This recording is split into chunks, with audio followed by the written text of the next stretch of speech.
Les habitants de mon pays ont désespérément besoin de la paix. Mais comment construire la paix sur des fausses communes?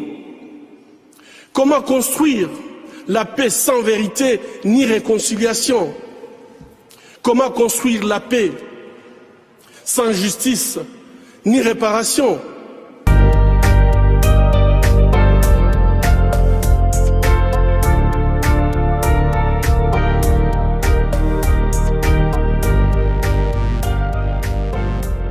Chers auditeurs, chers amis d'Afrique des Grands Lacs, bonjour.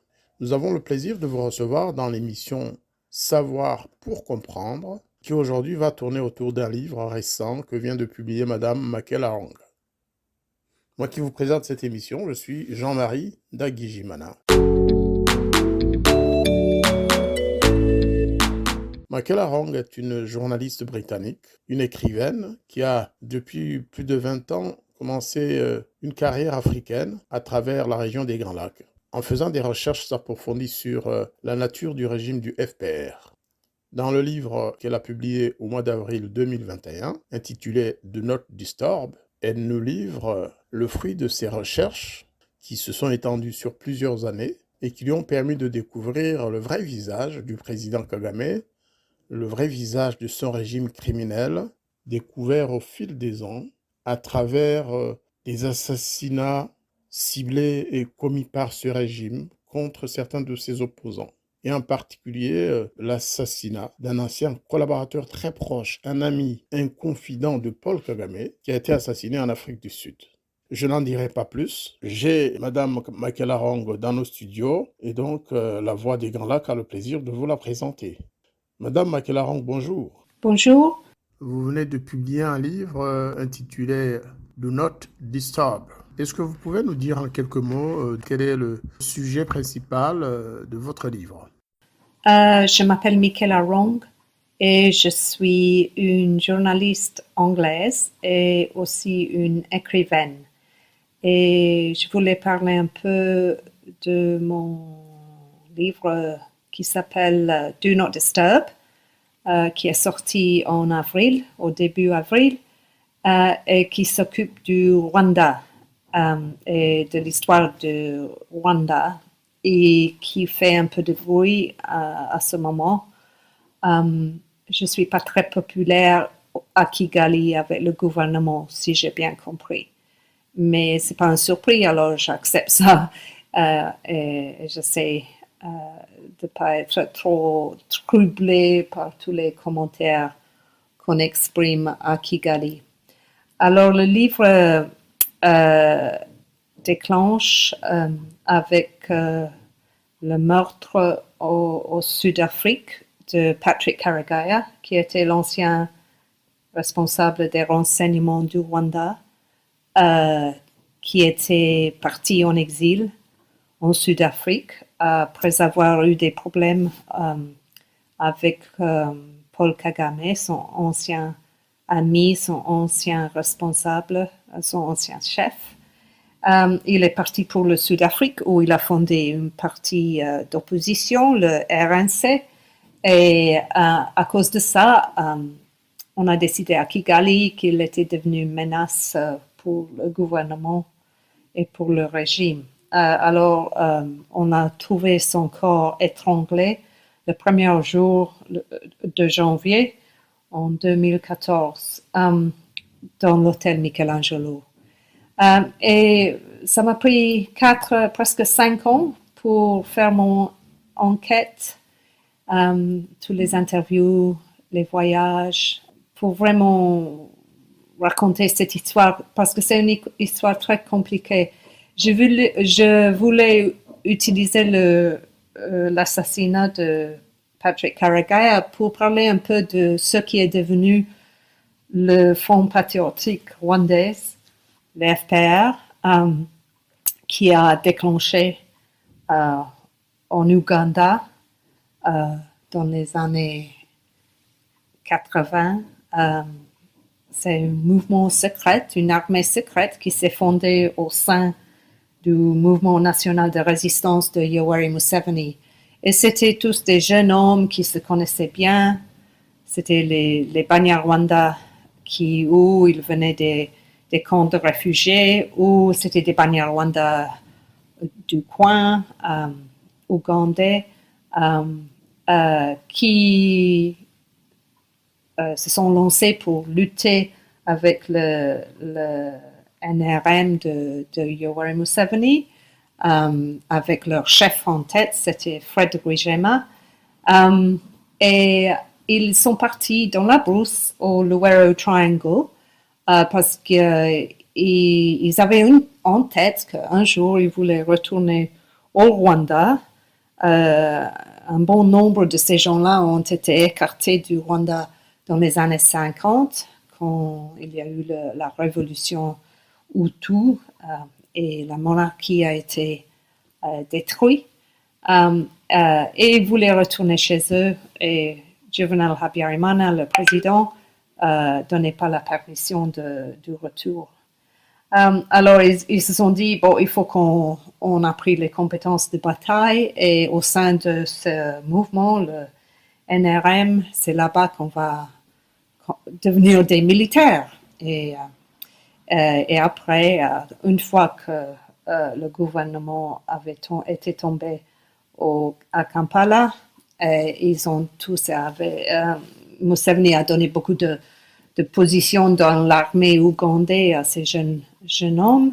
Ils ont commencé à préparer l'invasion du Rwanda.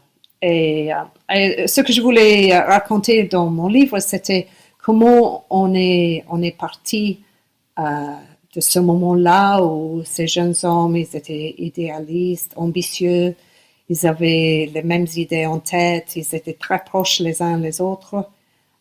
Ils se connaissaient très très bien parce qu'ils étaient allés souvent, ils étaient à l'école ensemble. Monsieur Karegeya et le président Kagame étaient aux mêmes écoles. Ils se connaissaient bien. Comment ça se fait que toutes ces années après, 40 ans après, il y a Kagame qui envoie un escadron de morts à l'hôtel Michelangelo et son ancien ami est étranglé sur un lit dans une chambre. Alors ça, c'est le début du livre, mais c'est aussi une manière de raconter l'histoire du FPR et comment ça se fait que ce mouvement a tellement changé, parce que M. Karegeya n'est pas le seul qui a commencé à avoir des doutes, qui a eu s'est bagarré avec Kagame et qui à la fin a décidé que Kagame était encore un autre dictateur africain et qu'il fallait lutter contre cet homme qu'il avait fait tellement d'efforts pour installer comme chef d'État au Rwanda. Alors ça, c'est vraiment le sujet de mon livre. Et pourquoi ce titre Do Not Disturb ne nous dérangeait pas? Pourquoi ce titre? Alors j'ai choisi le titre Do Not Disturb. Il ne faut pas déranger ou ne pas déranger parce que c'est bon, quand M. Karegeya a été tué, on a mis une signe sur la porte. Les assassins ont affiché une signe qui dit Do Not Disturb. Comme ça, ils savaient que bon, la femme de ménage n'allait pas entrer là-dedans et ils ont eu une journée pour fuir le pays et prendre leur avion et rentrer au Rwanda. Mais aussi, j'ai choisi ce titre parce que il me semblait que dans l'Ouest, au moins, il y a toujours un comportement envers Paul Kagame et son gouvernement qui est très paresseux, qui ne veut pas admettre que la situation a changé, que le FPR d'aujourd'hui n'est pas comme le FPR des années 94 peut-être, et que ce qu'on voit, c'est un système qui est de plus en plus dominé par un homme qui a son propre culte de personnalité, et où c'est un pays où de moins en moins on peut s'exprimer librement, où les élections sont toujours truquées, où la presse, il n'y a pas de presse libre, le média est complètement maîtrisé par le gouvernement, et les partis d'opposition, bon, en théorie, oui, ils existent, mais effectivement, ils sont complètement émasculés. Alors, je trouve que les pays de l'Ouest qui ont soutenu le gouvernement de Kigali au niveau financier ne veulent pas savoir, ne veulent pas reconnaître cette réalité. Et c'est pour cela que j'ai choisi ce titre. Mais selon moi, de plus en plus, ça devient très difficile à soutenir comme comportement parce que de plus en plus, on voit ce visage, ce côté très laid du gouvernement parce que tous ces actes de violence, toutes ces menaces, toutes les arrestations qu'on voit à Kigali actuellement, toutes ces opérations sournoises dans les territoires étrangers, je pense qu'ils ont eu un effet sur l'image du Rwanda à l'étranger. Et maintenant, on voit qu'il y a une nouvelle relation entre Kagame et les Français, Emmanuel Macron. Et c'est effectivement, je pense que M. Kagame, il tourne vers Paris. Avant, il avait très peu de choses positives à dire à l'égard de la France, mais maintenant, la France, bon, il a modéré son langage parce qu'il est très conscient qu'au côté américain, en anglais, on est devenu un peu, comment on dit, on est mal à l'aise maintenant avec ce qu'il fait et ses actes au niveau des droits humains. On n'aime pas ça et les diplomates s'expriment de plus en plus ouvertement qui ne sont pas contents de son comportement. Alors, je pense que c'est un moment très intéressant dans l'histoire du Rwanda. Et je pense que c'est grâce à ça que mon livre a attiré pas mal d'attention. Et j'espère que cette histoire, cette narrative qu'on a établie sur le Rwanda peut être modulée, devenir un peu plus complexe parce que ça a été une narrative très simpliste jusqu'à maintenant et je pense qu'il est temps que ça devienne un peu plus sophistiqué. Makelarang, comme vous le savez, Patrick Karegeya n'a pas été la seule personnalité assassinée par le général Paul Kagame. Qu'est-ce qui a fait que vous ayez choisi son cas en particulier plutôt que de parler de tous les autres, de toutes les autres victimes d'assassinats, des crimes de masse commis par Paul Kagame et son système? Pendant que j'ai fait mon enquête, ce qui m'a vraiment impressionné, c'est que l'attentat et l'assassinat de M. Karegeya, c'était pas exceptionnel. Ce qu'on voit quand on pose des questions, c'est qu'il y a eu plein d'attentats contre des autres dissidents rwandais et qu'il y a eu un programme d'intimidation, d'harcèlement et d'assassinat contre les Rwandais qui habitent à l'étranger mené pendant au moins 10 ans maintenant. Et c'est incroyable parce que ce programme, c'est à travers le monde. Le gouvernement à Kigali utilise les ambassades rwandaises et il mène des opérations aux États-Unis, au Canada, ici en Angleterre, en Belgique, en France, en Australie, à travers l'Afrique, surtout au Kenya, en Ouganda et comme on voit en Sud-Afrique. Alors, les dissidents de haut niveau, comme par exemple l'ancien chef des états-majors, General Kayumba Nyamwasa, on a essayé de lui tuer plusieurs fois. Et les autres dissidents qui ont des positions importantes dans le RNC, eux, ils sont toujours conscients qu'ils peuvent être menacés de mort à n'importe quel moment.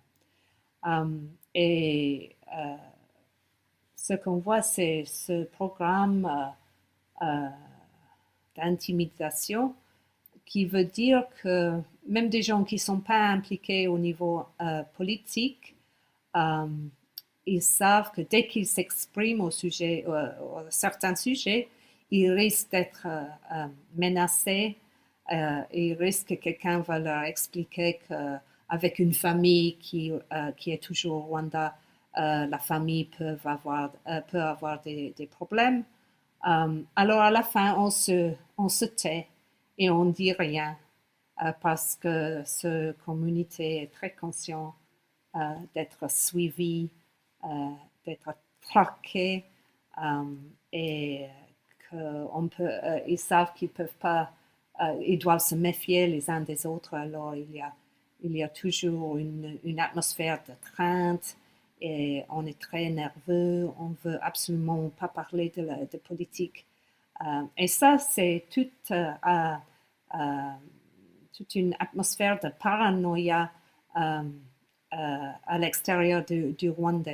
Et c'est vraiment impressionnant. Votre livre met à nu le système d'assassinat ciblé des membres de l'opposition intérieure et extérieure. Vous passez outre la loi de l'omerta qui caractérise le FPR, le silence, la loi du silence. Vous passez outre et vous dites la vérité. Au bout de votre enquête, vous montrez comment le FPR procède pour persécuter, pour harceler et finalement assassiner ses opposants. Nous y trouvons notre compte parce que ça nous aide à comprendre le mécanisme et le système du FPR. Mais qu'en est-il du gouvernement? Qu'en est-il du président Kagame lui-même, puisque c'est quand même de lui qu'il s'agit? Quelle a été l'attitude, en définitive, du gouvernement rwandais et du Front patriotique rwandais après la sortie de votre livre? Dès que mon livre est sorti, j'ai devenu le cible de plein de critiques et d'attaques de Kigali.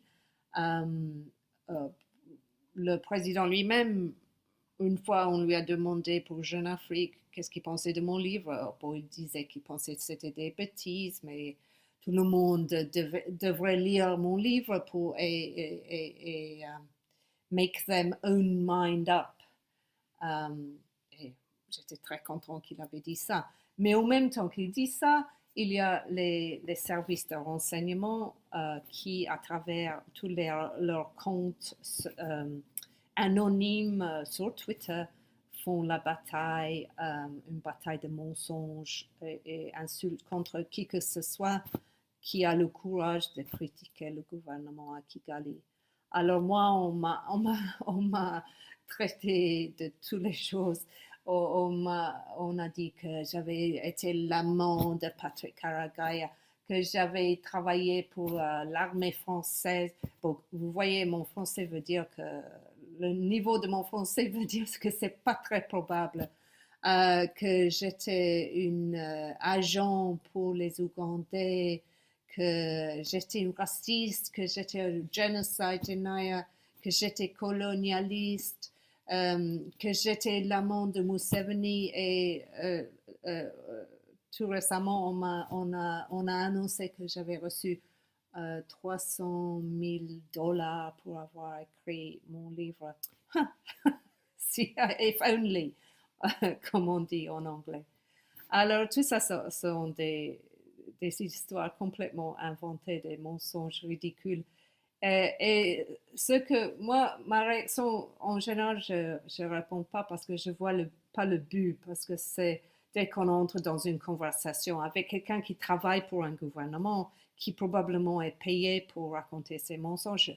Je vois pas le but. C'est pas une vraie personne, c'est quelqu'un, un agent pour Kigali. Alors ils vont dire quoi que ce soit, vu qu'ils pensent ils m'ont dénigré, ils m'ont fait des dégâts. Non, mais quand je lis tous ces tweets à la rencontre, je pense qu'est-ce que ça démontre, qu'est-ce qu'on comprend sur ce régime à travers cette conversation ridicule, paranoïaque et en plus très misogyne. Et je pense, bon, maintenant je comprends, si jamais j'avais des doutes au niveau de ce qui est devenu le régime de Kigali, ces doutes, je les ai perdus en lisant les tweets parce qu'on voit vraiment un côté très laid du gouvernement, de ce régime. Et on comprend que ce n'est pas un pays où un citoyen peut s'exprimer, avoir des opinions libres, où la presse ne va jamais être indépendante et où on peut faire la politique ouverte et critique et indépendante. Alors, on comprend ça en lisant les tweets qui sortent de Kigali. Alors, je remercie le régime pour m'avoir montré le vrai visage. Un détail important, c'est que les gens qui sont considérés comme des menaces importantes qui méritent d'être éliminés par Kigali, malgré ce qu'on dit en public, malgré toutes les conversations, les dénonciations sur les extrémistes Hutus, soi-disant, le FDLR, les anciens génocidaires, les gens que Kagame craint vraiment, ce sont ces anciens cadres, ces anciens dirigeants Tutsis qui faisaient une fois partie du gouvernement, qui étaient ses conseillers, les gens dans lesquels il confiait tout. Et c'est sur ces gens-là, ces hommes, qu'il est vraiment ciblé. Alors malgré tout, la publicité autour du procès de Paul Rusesabagina, je pense que c'est vraiment les messieurs, les anciens Tutsis qui maintenant font partie du RNC qui intéressent Paul Kagame. Et c'est un important point parce que je pense qu'en général, dans l'Ouest, on n'a pas compris ça et on pense toujours que si Kagame dénonce un Rwandais qui habite à l'étranger, en exil, si Kabarebe donne des discours à cet effet, c'est parce qu'ils craignent toujours les extrémistes, les anciens génocidaires. Et pour moi, ça, c'est déjà une conversation du passé. Et maintenant, on est dans une nouvelle phase où c'est les anciens dirigeants Tutsis qui représentent le vrai menace pour Paul Kagame. Makelarang, d'autres auteurs avant vous ont privilégié plutôt des recherches et des enquêtes sur les crimes de masse commis par le Front patriotique rwandais, le gouvernement et l'armée de Paul Kagame. Vous avez plutôt, vous vous êtes étendu sur le système d'assassinat ciblé des membres de l'opposition, mais vous n'avez pas beaucoup écrit sur les crimes de masse, sur les crimes de guerre, sur les crimes contre l'humanité, sur les éventuels crimes de génocide commis par le Front patriotique rwandais. De temps en temps, les gens me demandent ce que je pense du thèse du double génocide. Et je sais que Patrick de Saint-Exupéry a écrit tout un livre à ce sujet. Un livre que je dois dire, je ne trouve pas du tout convaincant. pour moi, c'est une discussion qui n'est pas utile. On sait qu'il y a eu plein de tueries par le FPR, des Hutus, des civils Hutus, entre les années 90 et 94 dans le nord du Rwanda. Et après, on sait, grâce à l'enquêteur américain Robert Gersony, qu'il y a eu au moins 35 000 Hutus tués par le FPR après le génocide. Et on sait, grâce au mapping report des Nations Unies, que je ne trouve pas du tout discrédité, malgré ce qu'a dit le président Kagame, qu'il y a eu encore des dizaines de milliers de morts de civils dans les forêts du Congo, tués par l'AFDL, qui était soutenu par le FPR. Et alors, si on sait tout ça, qu'il y a eu plein de morts, des dizaines de milliers de morts, je ne vois pas le but et je ne vois pas l'intérêt de décider si on définit ça comme un génocide. Il y a eu des crimes de guerre commis par le FPR et ça suffit. Je ne m'intéresse pas dans la question de double génocide parce que je pense que c'est un piège parce que dès qu'on commence à parler de double génocide, les gens qui sont encore des admirateurs de Paul Kagame vont accuser quelqu'un qui commence à parler de double génocide d'être un genocide denier, quelqu'un qui nie le génocide. Et moi, je nierai jamais le génocide parce que j'ai vu les effets, j'ai vu les corps en 1994 quand j'étais journaliste là-bas. Mais je pense qu'on peut dire sans aucun problème qu'il y a eu des dizaines de milliers de morts commis par le FPR. Merci beaucoup, Makela Rang, de nous avoir accordé cet entretien. La Voix des Grands Lacs vous félicite, une fois encore, pour la sortie de ce livre Do Not Disturb. Un livre exceptionnel, un livre qui permet de jeter un éclairage nouveau sur la vraie nature du régime du président Paul Kagame. Un régime prédateur, un régime qui tue ses citoyens, au Rwanda comme à l'étranger. Un régime qui traque les opposants politiques, les journalistes, les activistes des droits de l'homme, qui les assassinent jusque dans leur pays d'exil. Eh bien, chers auditeurs, nous espérons que cette émission, que l'interview de Mme Makela Rang vous a permis de bien comprendre le processus d'assassinat qui précède justement l'acte ou la décision finale. Comment Paul Kagame va jusqu'à piéger des Rwandais de l'étranger pour les assassiner dans leur pays d'asile. Cela n'est pas sans rappeler l'assassinat par exemple de Dulcie September, cette militante sud-africaine qui avait été assassinée à l'époque par les escadrons de la mort du régime apartheid qui l'ont suivi jusqu'à Paris pour l'assassiner dans ce pays pourtant réputé être la patrie des droits de l'homme.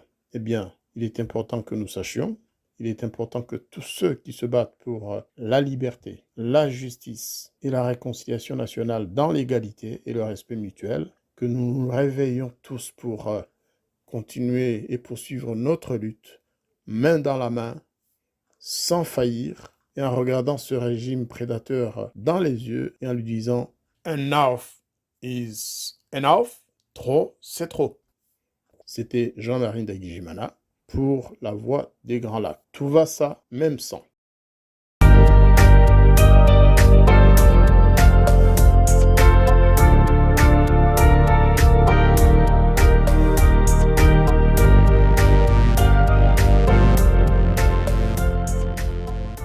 Les habitants de mon pays ont désespérément besoin de la paix. Mais comment construire la paix sur des fausses communes? Comment construire la paix sans vérité ni réconciliation? Comment construire la paix sans justice ni réparation?